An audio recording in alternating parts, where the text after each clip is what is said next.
Hello everyone, welcome to Hidden Light. Today we are going to explore a very deep question. Can true knowledge really be found in books? Or is there a kind of knowledge that lives inside the human heart? Many people read thousands of pages. They study philosophy, religion, and history. But even after all that learning, something still feels missing. In this video, we will explore a powerful idea from spiritual tradition that the deepest knowledge is not only learned, it is experienced. So take a moment, relax your mind, and open your heart to the journey. Are you seeking knowledge on the surface of the water, while the truth lies hidden in the darkest, quietest depths? Yeah, that is a question that really requires you to just stop, take a breath, and completely examine the foundation of everything you think you know. Right, because we spend our entire lives, just skimming the surface of existence. We collect facts, we memorize data. Operating into this massive assumption that just accumulating information is the exact same thing as acquiring wisdom. It is a profound illusion. And to truly explore the depth of that illusion today, I want to invite you to step into a scene from the texts we're exploring. A really powerful scene. Yeah. So imagine stepping into the final watch of the night. The world is entirely still, the air is sharp, it's cold, and by the edge of this darkly flowing river sits a solitary dervish. A wandering mystic, right? Someone who has surrendered absolutely everything for the divine. Exactly. And his face holds this quiet, unspoken brilliance. It's illuminated by an inner light that just seems to defy the darkness around him.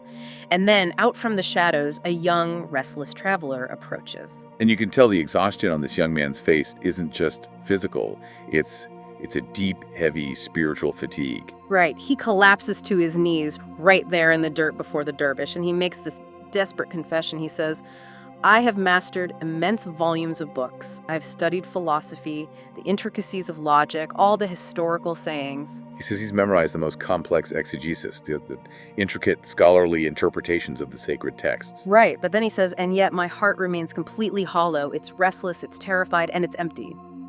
Is there a single book in this world that can show me the actual truth? And the dervish's response is just a masterpiece of silent, devastating teaching. He doesn't offer a lecture, he doesn't quote some revered scholar or cite a manuscript. He just smiles in the dark. Yeah, he reaches down to the riverbank, picks up a heavy stone, and tosses it right into the black water. And as the ripples spread outward, just dissolving the reflection of the moon, he tells the young traveler, true knowledge is hidden in the depths of this water, but you are looking for it entirely on the surface. Then he looks up at the night sky and whispers this truth that completely shatters the young man's academic reality. He says, books only show the door. The path to reality is hidden within the chest. Hidden within the chest. There is such a profound philosophical weight to that statement. It really forces us to reconsider the libraries we build in our own minds. It absolutely does. So, welcome to today's deep dive. Our mission today is a major departure from the brightly lit, categorized world of modern data points. We are embarking on a really cinematic, spiritual journey to explore the profound mysteries of Sufism. The nature of inner awakening. Yes, and that stark, honestly sometimes terrifying chasm between the outward information we memorize and the inward wisdom that fundamentally transforms the human heart. And it's a journey we desperately need right now. We exist in an era that so aggressively equates sheer data with insight. Oh, totally. But the sources we're immersing ourselves in today, which are drawn from centuries of mystical tradition and deeply rooted in Islamic spiritual philosophy, they argue that outward knowledge, when it's devoid of inner awakening, can actually form this impenetrable barrier to true understanding. And to comprehend how to shatter that barrier, we really have to look at one of the most epic, paradoxical clashes of knowledge in human history. The meeting of the two oceans. Exactly. On one shore, you have Moses. This is a revered prophet, the man who stood on Mount Sinai and spoke directly to the divine. Right. He is armed with divine law, strict moral principles, the absolute pinnacle of outward structured knowledge. He's the ultimate representative of order and justice. But on the opposite shore stands Khidr. And Khidr he's perhaps one of the most mysterious and captivating figures in the entire spiritual tradition. Because he didn't attend any formal school. No, he learned his trade from no earthly book at all. He is the living embodiment of esoteric hidden wisdom. This is the knowledge that flows directly from the divine into the spiritual heart, completely bypassing the human intellect. So when these two monumental forces intersect, the theological tension is just immense. Moses, even with his high status as a law-giving prophet, humbles himself and begs Khidr to let him follow along. He wants to learn that hidden wisdom that escapes the boundaries of his strict laws. But Khidr issues a warning that really sets the tone for everything. He looks at this great prophet and says, "You will not be able to bear it with me." Khidr is essentially telling Moses, look, the journey ahead is going to fundamentally defy your books. It will contradict every strict moral rule you've spent your life upholding. And Moses promises to be patient. But as we see, patience is nearly impossible when the very architecture of your reality is being dismantled right in front of you. Because Moses is operating entirely on what the tradition calls zahir, the apparent, outward, logical reality. He judges things by what makes rational sense in the immediate moment. Whereas Khidr is operating on batin. Exactly, the hidden, inner, ultimate reality of how events weave together across time. So their journey begins. Let's walk with them. They arrive at a body of water and they need passage. A group of poor, generous fishermen take them aboard their sturdy boat, asking for nothing in return. The salt air is blowing, it all seems peaceful. But once they're out on the open water, Khidr suddenly takes a heavy tool and violently shatters a wooden plank. He deliberately damages the vessel. And Moses is instantly outraged. I mean, logically, this is the destruction of innocent people's property. It's an act of sheer illogical cruelty against people who just showed them kindness. But Khidr doesn't even defend himself. He just meets Moses' outrage with that calm reminder. He says, did I not say you'd be unable to bear it? He gives no soothing explanation. The tension just lingers in the air as they get back on land. Which brings him to a village and to a moment that deeply, deeply challenges the human heart. Yeah. This is the hardest part. They're walking through the dusty streets, and they pass a young, innocent boy playing. And without a word, Khidr takes the boy's life. To the modern, logically driven mind, this is the ultimate stumbling block. We're taught that the preservation of life is the highest outward law. And Moses is utterly horrified. His entire framework of divine justice is screaming that this is a horrific, unforgivable crime. He demands to know how a man who claims to have divine wisdom could commit such a brutal act. But once again, Khidr just meets this storm of intellect with unsettling stillness. He repeats his warning about patience. The philosophical divide here is staggering. Moses is staring intently at a single terrifying frame of a film and judging it in isolation. While Khidr is watching the entire cinematic masterpiece, he understands how the beginning, middle, and end are all inextricably linked. So they press on, exhausted, fractured, until they get to a final village. They're hungry, parched, and they ask the villagers for food and basic hospitality. But the villagers are hostile, they're cruel, and they turn them away into the streets. Yet, as they are leaving the outskirts of the town, Khidr notices this massive, crumbling stone wall. It's leaning precariously on the verge of total collapse. And instead of leaving this hostile town behind, Khidr stops. He spends hours engaging in grueling, unpaid labor, lifting heavy stones to repair the wall. Moses is completely exhausted and he just throws his hands up. It fundamentally defies reason to reward such a cruel people with free, agonizing labor. That is the breaking point. Moses' intellect simply cannot reconcile these events, so they have to part ways. But before Khidr walks away into the unseen, he finally draws back the heavy curtain of reality. He reveals the batin, the hidden truth behind all those outward illusions. And it's breathtaking when you see how the layers unfold. The damaged boat, that wasn't cruelty against the poor fishermen. Khidr reveals that a violent tyrant king was sailing down the river, forcibly confiscating every perfect vessel for his armada. So by shattering that single plank, Khidr made the boat defective. Right. He damaged it just enough so the king's soldiers would pass it by in disgust. He actually saved the fishermen's only source of livelihood. What the intellect perceived as cruel destruction was a shield of profound mercy. And then Khidr addresses the boy. Spiritually and philosophically, this is the absolute limit of human foresight. He explains the boy was destined to grow into a violent, irredeemable tyrant who would eventually force his deeply pious parents into a life of total ruin. By taking him, the parents were spared ultimate spiritual destruction. And Khidr reveals the divine had already decreed to replace him with a righteous, loving child who would care for them. It forces you to confront this haunting concept. Human beings frequently mourn the loss of things, or even people, that if left in our lives would have completely destroyed us. And that crumbling wall in the hostile village, it wasn't about the cruel villagers at all. Beneath that heavy stone wall was a buried treasure that rightfully belonged to two young, helpless orphans. If the wall had collapsed that day, the corrupt villagers would have instantly stolen the orphans' future. By enduring the grueling labor to fix the wall, Khidr ensured the treasure would remain hidden just long enough for the orphans to reach maturity and claim their inheritance.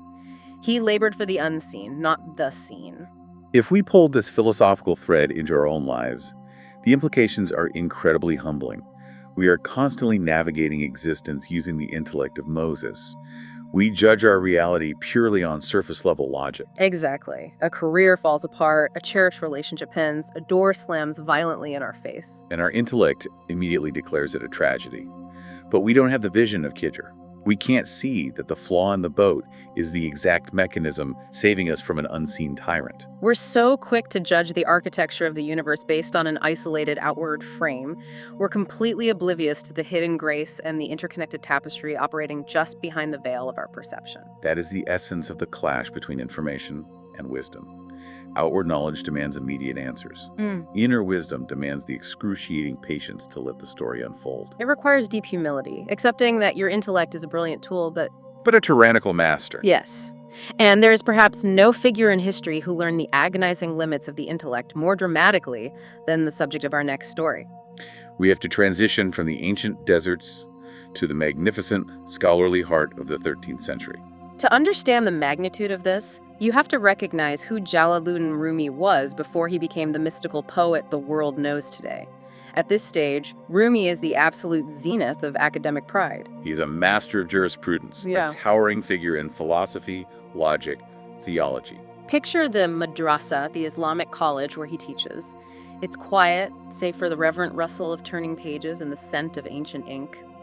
Rumi is sitting in a grand courtyard, dressed in luxurious robes, surrounded by hundreds of devoted students. And around him are these towering, precarious stacks of hand-copied manuscripts. Yeah. He's secure, he's wealthy in status, he has an intellectual argument for every spiritual question. He is essentially the young traveler we met by the river, but one who has built a fortress out of his books. And into this perfectly ordered, highly categorized world steps an absolute anomaly. Enter Shams Tabrizi. Shams is a wandering dervish, an untethered, fierce presence with piercing eyes that seem to look right through the physical structures of the world. He cares absolutely nothing for academic titles or prestige. He walks directly into Rumi's grand courtyard, disrupting the quiet hum of debate. He approaches the towering stacks of Rumi's most precious manuscripts, points a calloused finger at them, and asks a disarmingly simple question. He says, "What is this?" Rumi, swelling with the deep pride of a man whose entire identity is forged in academia, looks at this strange wanderer and replies, "This is knowledge, but it is knowledge you would not understand." The cinematic weight of what happens next permanently alters the course of mystical history. Shams doesn't debate him. He doesn't counter Rumi's logic with opposing logic. Without a single word of warning, Shams scoops up the massive pile of Rumi's life work and hurls them into a nearby fountain. The courtyard just erupts in shock. Students gasp. Rumi is paralyzed with horror and fury. His entire identity, his legacy, is currently sinking to the bottom of a pool of water, the ink bleeding into the ripples. But watch closely what the hidden reality does to the outward reality here. As Rumi stands there mourning his intellect, Shams calmly reaches his hand into the water and pulls the heavy books back out. He hands them to Rumi, and they are completely dry. The ink hasn't run a fraction of an inch. The ancient parchment is perfectly crisp, entirely untouched by the water. Rumi is stunned into silence. The physical laws of the universe have just been suspended before his eyes. He stammers, looking at the dry pages, "What is this?" And Shams, echoing Rumi's earlier arrogance with this piercing gaze, replies, "This is knowledge, but is a knowledge you would not understand." It is a devastating shock to Rumi's entire system of belief. Shams is demonstrating in real time that Rumi's vast intellect is bound by the rigid rules of the physical world. But true, divine reality transcends those rules effortlessly. And this miraculous disruption strips Rumi of his ego. Shams looks at this revered scholar and asks him if he knows what Ishq truly is. Ishko. The profound, all-consuming, divine love. Rumi, still desperately clinging to his academic training, attempts to provide a perfectly constructed, dry, philosophical definition of love. He probably cites theological precedents and scholarly interpretations, and Shams just laughs. The laugh echoes through the courtyard, a total dismissal of mere words. And then Shams delivers a truth that cuts straight to the soul. He says, love is a fire that does not leave without burning. This contrast is vital. The intellect loves to categorize. It wants to take the universe, put it in neatly labeled boxes, and keep it safe on a shelf. But mystical love is a wild, untamable fire. Its sole purpose is to consume the ego. Shams drives this home by challenging the very foundation of Rumi's pride. When Rumi tries to defend the vastness of his gathered knowledge, Shams asks him a quiet, piercing question. He says, do you possess more knowledge, or did the Prophet? Rumi immediately recognizes his place and humbles himself. He replies, the Prophet is the absolute fountain of knowledge. My knowledge is a mere drop compared to his ocean. And Shams delivers the final, shattering blow to Rumi's academic fortress. He asks, then why did the Prophet pray, O my Lord, increase me in knowledge? The silence that follows that question is profound. If the very fountain of human wisdom is still bowing his head, begging the divine for more knowledge, what right does a scholar sitting on a pile of dry paper have to believe he has arrived at the truth? Exactly. It proves that academic knowledge has a hard ceiling. You can climb to the very peak of the intellectual mountain, and you will still just be standing on cold rocks. But the knowledge of the divine, the awakening of the spiritual heart, is a limitless, shoreless ocean. You can swim for eternity and never say, I have finished. That realization is the spark that catches fire. Rumi's ego burns away right there in the courtyard. The historical texts describe a beautiful, agonizing transformation. He literally abandons his grand madrasa. He leaves behind his adoring students. He walks away from the towering stacks of dry pages and enters the path of the whirling dervish, surrendering the rigid architecture of his mind to the spinning, chaotic rhythm of the awakened heart. He discovers that wisdom passed chest to chest carries a searing heat that ink on paper never will. And from the ashes of that intellectual pride, he dictates the Masnavi, a monumental poem of over 25,000 verses that stands today as one of the greatest works of mystical literature ever conceived. And what's deeply philosophical about the Masnavi is that it is itself a book, but it is a book written on fire, not on logic. Right. Rumi had to completely lose his reliance on text to become a vessel for a text that could actually transform humanity. Which brings us to a fascinating dimension of our source material today, the exploration of the ultimate text in this tradition, the Quran, and how the layers of knowledge work depending entirely on who is reading it. It's a striking paradox. Millions upon millions of people read the Quran. There are thousands of individuals known as Hafiz, those who have memorized every single syllable, every vowel from cover to cover. They possess the absolute zenith of outward knowledge regarding the text. They hold the data perfectly in their minds. Yet, the spiritual tradition insists that possessing the data does not mean you have grasped the hidden layers of the truth. Because in this philosophical framework, the sacred text acts as a living mirror to the seeker. It doesn't remain static. It transforms based entirely on the spiritual state of the person holding it. If you approach the text seeking basic societal structure, it provides general guidance and rules for the common person. If you approach it with the analytical mind of a philosopher, it becomes a majestic architecture of thought, a source of intellectual awe. But if you approach it merely with an arrogant intellect, seeking to debate or prove your own superiority, then the text becomes a labyrinth. It becomes a profound test for the scholar, tying them in endless knots of jurisprudence and linguistic debates. They will spend their entire lives arguing over the ink and completely miss the light. But if you approach the text with an awakened heart, the text sheds its outward letters entirely. For the Sufi, the words dissolve and the book becomes pure ish. It ceases to be information and becomes a direct, burning experience of the divine presence. We are constantly standing on this battlefield between information and wisdom. Think about the modern architecture of our own lives. We are, in many ways, identical to the exhausted young traveler by the river. We are drowning in an absolute ocean of information. We consume deep dives, read endless articles, hoard data on our devices. We process more outward information in a single week than our ancestors encountered in a lifetime. It's a modern epidemic of Zahir. We collect facts like armor, operating under the tragic assumption that if we just gather enough data points, they will magically alchemize into inner peace and wisdom. But the mystical tradition forces us to ask a terrifying question. Is all this knowledge acting as a light that illuminates our path? Or has it simply become a crushing weight that exhausts our minds? Are we actually seeking the divine, or are we just building a taller tower of books by the pond, waiting for a stranger to come and throw them in? That is the ultimate measure of true knowledge. Based on the deep currents of the traditions we've explored today, true knowledge is never a crowd of words. It is not about possessing the most facts. True knowledge is simply that which brings you closer to the divine reality. If the information you consume does not fundamentally soften and transform your heart, it is nothing more than ink on paper or pixels on a screen. It brings us full circle to the dervish and the quiet of the night, the heavy stone dropping into the dark river. True knowledge disrupts the glassy surface of your life. It causes ripples that plunge all the way into the darkest depths of your soul. It does not sit neatly on a shelf to be admired. It demands that you actively participate in the terrifying, beautiful mystery of existence. Exactly. Let's trace the threads of what we've uncovered. We began in the cold night air with the dervish, showing an exhausted academic that truth lives in the depths, not on the pages. We walked the difficult road with Moses and Khidr, confronting the agonizing patience required to see the hidden grace woven behind life's apparent tragedies. We stood in the courtyard and watched Shams Tabrizi drown Rumi's intellectual pride, proving that divine love is a fire that burns away our neat, logical boxes. Human history is just incredibly rich with these profound, chest-to-chest transmissions that shatter the boundaries of the written word. And the philosophical conclusion we must draw from this journey is undeniable. There is a vast, unbridgeable chasm between knowledge stored in the mind to impress the world and knowledge awakened in the heart that actually alters how you perceive the universe. Outward knowledge is a tool. It helps you navigate the mechanics of society. But inner knowledge is the compass that helps you navigate the soul.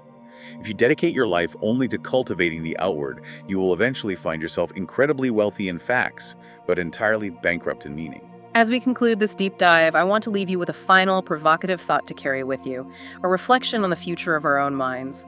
We are rapidly entering an era where artificial intelligence and machines can hold all the outward knowledge of the world. They can synthesize every book, memorize every text, and recite every historical fact with flawless precision. The Zahir, the outward data, is being entirely automated. So if a machine can hold all the books in the world, what is left for the human being? Perhaps the only thing that separates us from the machine is the very thing Shams demanded of Rumi, the fire of the heart. The capacity not just to process information, but to be utterly consumed and transformed by love. Thank you for taking this deep dive with us today into the hidden light of knowledge. May you find what you are looking for not just on the brightly lit surface, but in the quiet, transformative depths. Have a thoughtful journey ahead. So the question remains, is knowledge only something we read? Or is it something we must live and discover inside ourselves? Maybe books can show us the door, but walking the path is something only the heart can do. If this idea made you think, then you are already on the journey. Thank you for watching Hidden Light, and remember, sometimes the greatest truths are the ones we cannot find in books.